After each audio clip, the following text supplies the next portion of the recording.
So we have with us today Chef Paul Laidlaw. He's going to talk to us about his start in the chefing world and also about what he's doing now. So, welcome, Chef Paul. It's nice to meet you. And you too, Doc. All right. Could you tell me about your start in the chefing world? Tell me about when you first started cooking. Well, when I first started, I used to be an athlete when I was young, and I got run over when I was about 16. Oh, And all of a sudden, I decided, for some reason, my brother died, and my brother was a chef, and I felt he didn't finish off what he wanted to do in life. So I took it on. I didn't know it wasn't my passion, but I felt like he was owed something in life, and I felt I wanted to finish it off. So I tried to become a chef. So I went to a place called Chelsea Kitchen, which at the time was a really sort of famous place, but it was all Italian food. So I sort of started to learn the business. The person I used to go with, we used to run together. But when I got knocked down, she said, "You know what? Do you want to come with us and work with her mother?" So I sort of thought, okay, I'll try it. And from there, that's when I said, okay, I'll do what I promised my brother to do, and I'll go from there. So oh. that's what kind of got me into this catering world, if I'm honest. So you're an expert in Italian food then? Italian, a little bit of this, a little bit of that. Yes, I like to mix and match. Yeah. And that's good. So before you decided to go into chefing, had you aspirations to do something else? Was your education leading you somewhere else? Athlete. I just wanted to run and do high Oh, jump and the high jump and the 110-meter hurdles. oh, That was all wow. my passion was athletics. Oh, Though there wasn't no money in it, but it was my passion at that time. That's all I really wanted to do. But oh, when I got the accident, my knee was sort of I couldn't do it anymore, and that's when the door opened, and that's when everything happened. I got run over. My brother died from a car accident, oh and I my said, I'm gonna go goodness. and do that. So it's just I don't know whether you call it fate or whether you call it, but it opened another world for me to sort of carry on a new career. I'm so sorry to hear about your brother, This was a and yeah. you're fortunate to still be here, because you were in an accident too, That's and right. That's right. you Definitely. Even my son was in a car accident as well, which oh was my strange. So goodness, it's like I you know didn't where to drive for go. nearly 20 years. Refused to have any cars. But yeah, still I'm doing this really. This is what I'm doing for my children and for my brother. And after that, that's it. I want to know what after that it's finished. After this project, finished. Because I think I need to find out about me. Okay. I Oh, also need to finish off what I promised I would do. And I should have done it years ago. all But right. So did you take any professional I qualifications? did. I went to Croydon College. I done those time in it was NVQ that time, NVQ 1 and 2. Mm-hmm. So I worked for hotels, restaurants. I've always been in that trade, and Mm. I think about the last 10 years, I started to more go into Caribbean food. Because my background is French, Italian, uh, basic like Novotel, Holiday Inn, and private industry, private setups. But my passion now is Caribbean food. If I'm and to try and bring back what we're losing. Um, it's almost like you can walk past the shop now and you can't smell our food anymore. Where you used to be across the road and you could actually the only thing you can smell is like jerk. But you should be able to smell like what is that cooking? Not to recognize the taste, but what is that they're cooking because of the flavors you're using, the onion and the garlic, and let's sort of bring back the way we should be cooking food.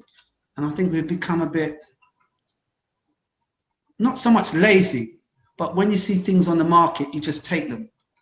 And I think this is why you get so many illnesses because we're not actually cooking the way we should be cooking the food, with plenty garlic and plenty onion and all the things that are there health-wise. You know, we've sort of got a bit lazy, and we've lost, I think, the next generation are kind of, they're not sure how to cook. And this is what I think we need to bring back. I think we need to, all chefs need to come together. I think we need to sit down and re-establish where we are with our food. Our prices are so cheap. It's expensive to buy our food, but we give it away. And then we close the shop because we wonder why we don't make money. It's because we have quality food and we're giving it away. But if we go to places like Turtle Bay or something, they see our market and they understand how to serve the food to make money. And that's the bottom. This is where we're going wrong. We're piling up the food and we're giving it to people, and then we're locking the shop because we can't make the money. But it's because the stock just can't add up. And as I said, our flavors are so unique that we're losing that. And the next generation are not really understanding how to cook anymore. And if we lose that, then what do we have? And I think, you know. What country is your background? My parents are Jamaican.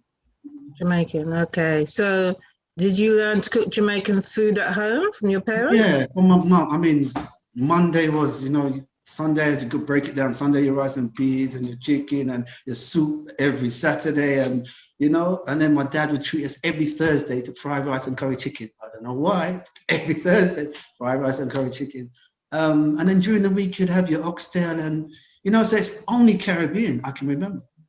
So, but I never went into it. When I left, I sort of went into the industry and learned a different way. But something drew me back 10, 12 years ago to understand our food, really understand it. And as I said, the reason I think we're closing our doors is because we're not really respecting what we have. And if we really understand what we have, I think our prices will go up, our stock will last, and I think we'll have more of an understanding for our food. I think we don't have at the moment. I really, really think that we should understand what we have because it's unique. And right about now, compared to 10 years, our food has gone right up.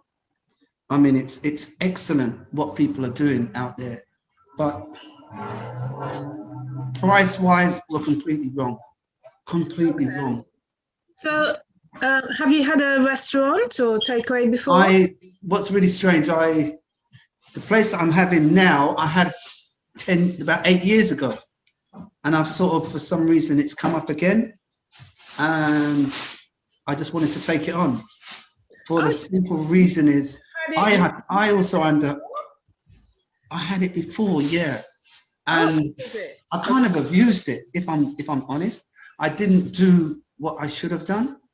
And I didn't fully understand business as I do now. Not that I know everything, but I know more. But what it is that I know more about my own food. Because I used to actually have a provision shop selling yam, banana, and I thought at the end of the day that it would be more sensible to combine the two, to have the grocery and to have the takeaway. That way you can take out what you're about to lose, and you can sort of build on both of them, and they work hand in hand. But down to my own fault. I mean, both of them worked. It was my own fault, if I'm honest, that it didn't get where it should have. So this now is, for me, is the last thing I want to do in catering. Simple reason, for my own brother, for my children, and for my own belief in our food. Because I think our food is so unique, but we're losing the essence of what we have, what we were given. For some reason, we're losing that, and we're drawing to other things. When it's almost stick to the basics, you know, and cook with plenty garlic. Do those things because they're all good for you. And try and stay away from too many, because you've got loads of types of seasonings, but half of the seasonings we have, we don't even know what's in them. So sometimes we're wondering why we're getting all these sicknesses and everything. Is because we don't really know what's in it, you know. So, but if we because we season our food well, it doesn't matter what anybody says. I think we're the only culture seasons our food like the way we season it. But I don't smell it anymore. I walk past shops and the only thing I smell is jerk. And why is that? There's something, it's almost because it's smothered in something it shouldn't be. Well, the smoky smell travels, isn't it, really? The smoke is the smoke. That's what we should be walking down the road and saying, what is that smell? Because when you cook in a certain way, it's unique. So you don't even know what you're cooking, but the smell is so, it's almost like a rose. It's so unique that all you say is, what is that smell? And I don't see that anymore. We should be saying, what is that smell? Not that it's jerk or it's curry. It's that it's just cooked in that way where you say, what is that smell? I've got to go and see. Do you know? And that's what I think has gone. So you know? in terms of the premises you have now, are you planning to do a restaurant or takeaway? Or if I'm honest, it's two. They're going to do takeaway and delivery. Okay. And because of the epidemic, everything what's going on at the moment, I used to be able to sit no more than 16 people. But I would close. I would actually close up and then just have 16 because I like the restaurant. I like to present food. That's my strength, presenting food. It gives me pleasure presenting food. The takeaway, I didn't do it here before. I just refused to do it because I came from that background. I didn't want to do takeaway. I just wanted to please people. That's just who I am. So now, because of things changing, I think delivery takeaway is a good thing to do. Yeah. And without a doubt, it's like number one. And then when things get better, put a few chairs in, a few tables. And if people want to come in and eat, they come in and eat. So what area is your location? It's West Ealing. West Ealing. Oh, okay. Okay. Is there much competition around that side for Caribbean cuisine? No, not as if you're in North London. Oh no, Ealing is you've got a couple of them. That's it. So competition, no. You can really make something here. You know, you can really it can work here.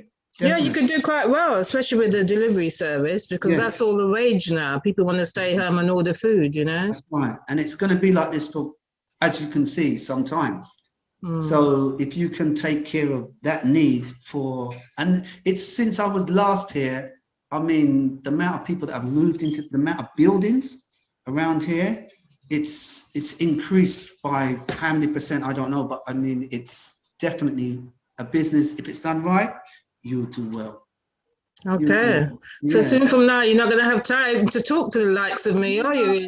I just really, for me, it's just getting the food right. If I'm honest, it's making people walk in and putting a smile on their face. If I'm honest, everybody wants money. But for some reason, for me, it just isn't that.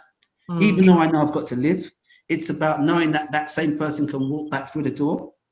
That's really where it is for me, that person can say, you know what, I'll see you whether tomorrow or I'll see you next week. Then that was makes, it's not really, yes, the bills have got to be paid and everything, but it's more of a passion for me. Okay. So when are you opening up? Hopefully the first week in April. I wanted to open on the 2nd, which is Good Friday. And I thought it would be a nice kind of day to, you know, do a little bit of fish and obviously do meat as well, but it'd be nice to just open on a Good Friday. That's the day I feel is kind of right. That'd be nice, yeah. Yeah. I feel the vibe is right to do that, you know. But and I've worked with a lot of good Caribbean chefs over time. You know, there's your Colin, there's your Patrick Williams. There's a few very good Caribbean chefs out there. But I think it's time for us to do something greater than what we're doing, because our food, I think, is way above. But for some reason, because of that stigma, it's always looked like it's second, because we want to, I don't know what it is about, but we have something great, but it's always looked as if it's just coming. You know, I think it's time for us to really get together as people and build something, because Turtle Bay came along and really took the initiative. You can't blame them, because they saw there was a hole in the market and they saw that nobody else was doing it. So why don't we do it? But the food they're serving is not right.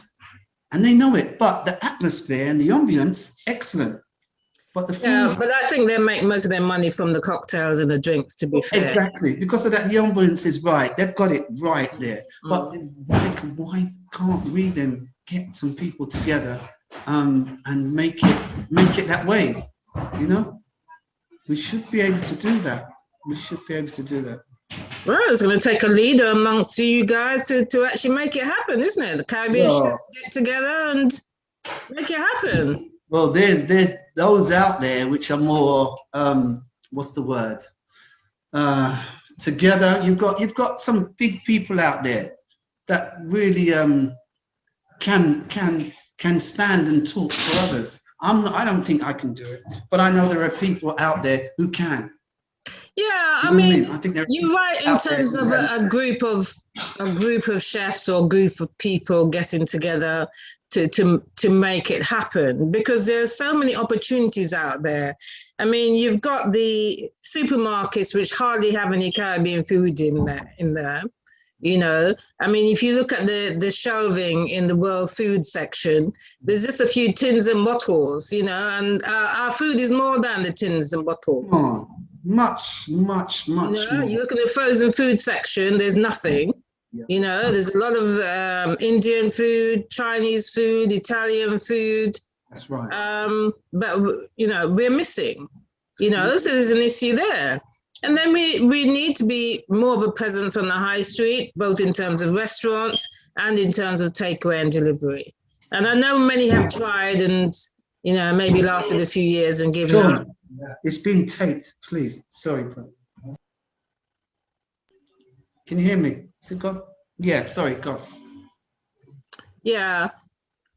I just feel that, you know, when we come out of this pandemic, people need to really start being serious about this food now, you know? So with you in your location in West Ealing, yes, you'll be doing a takeaway and delivery service in that area, but think about how you can also get your food into the local shops, the local supermarkets.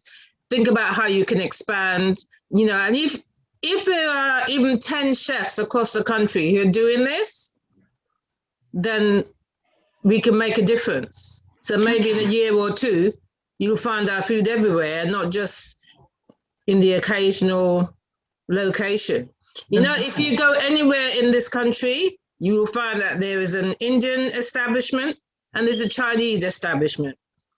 I went up to the Lake District a few years ago and I was walking along the streets up there and I said to somebody, oh, is there a Caribbean restaurant or takeaway up here? Well, I knew there wasn't, but, you know, I just wanted to hear the reaction. I said, no, there's a Chinese around the corner, or there's an Indian down there, you know. I was like, yeah, I'm sure there is.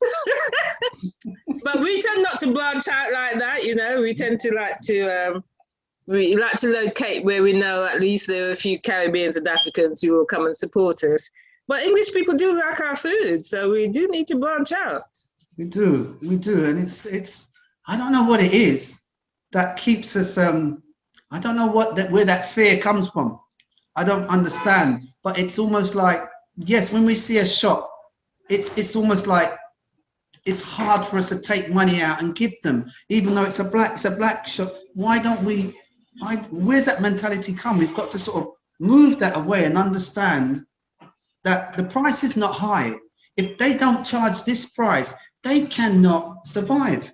Like I used to go to the market down Spitsville Market, 3 o'clock in the morning, buy the stuff, come back to the grocery, drop it off, come back to the restaurant, set it up. That's how I used to be from 3 o'clock in the morning, right till 12 o'clock at night.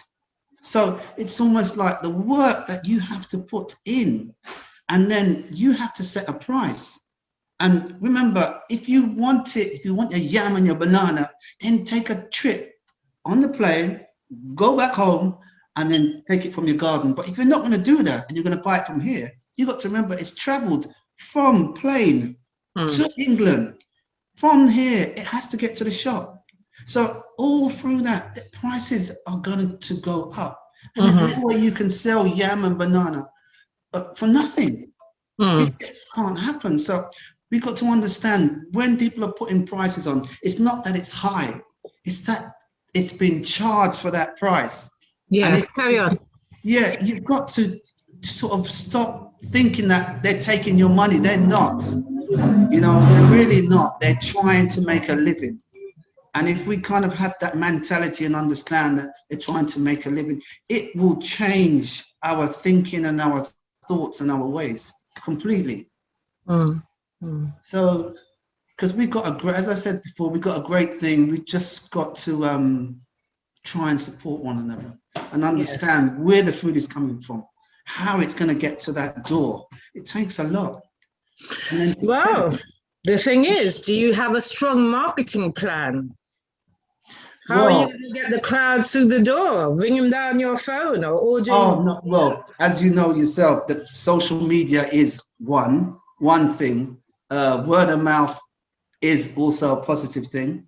Where we are is kind of a good location because we're literally in front of 3 traffic lights. So we're almost on show that every time the lights stop, you have literally 5, you could have 10 cars, could actually see that there's a Caribbean place. So that's why, because people thought, why would you take this location? But because the parking isn't brilliant. But the parking doesn't have to be brilliant because we're in a different time to where delivery and takeaway is completely different now. Exactly.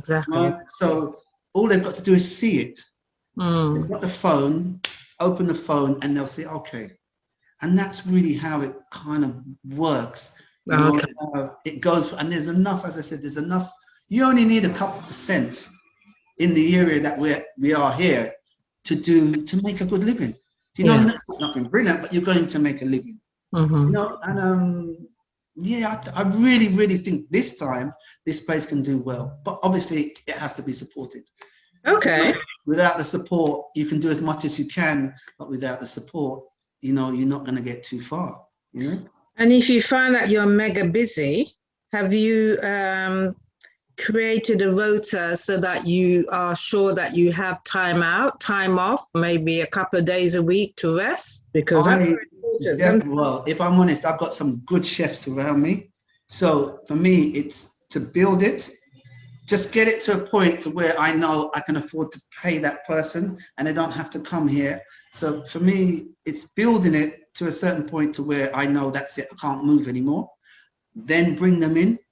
And then sort of, to tell the truth, I think this place can mimic 2 to 3 shops if it's done right.